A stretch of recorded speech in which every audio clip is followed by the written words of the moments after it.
সময় থাকতে হরি বল ছেড়ে বলা আর হবে না আমার সময় থাকতে একবার হরি হরি হরি বল হরি হরি হরি বলে ছেড়ে বলা আর হবে না আমার সময় থাকতে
কাছ থেকে বেরিয়ে এসেছি সেদিন থেকে দিন দিন ছোট হতে শুরু করেছে। তাই তো পদকর্তা বলেছে বলেছে বলেছে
যে সমরেশ তুমি কিছু বলবা না, তাই না বলে আমিও যাত্রা তৈরি করার জন্য আচ্ছা করে টেনে রাখবে। সেই দিন তোমার সারা শরীরে সাবান দিয়েছো বা দেওনি কেউ, আর তোমার একটা জিনিস হবে,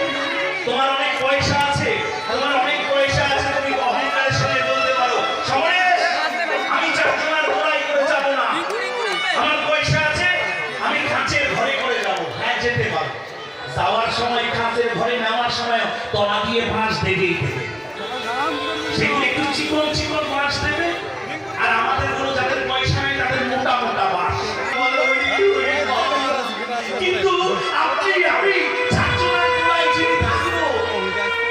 সে হরিবল বলতে পারে, কিন্তু আমার গুরুদেব বলছে শুনে যা, জানিস ওই নোরা যাওয়ার সময় কি বলে যায়, ওই নোরা যাওয়ার সময় দেখবি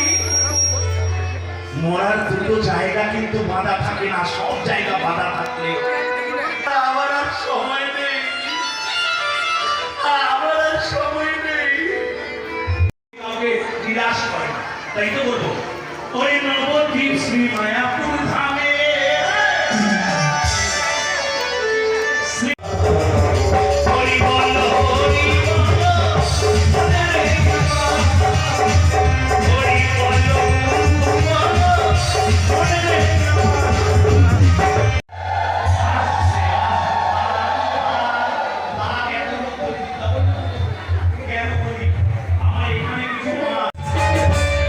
শিব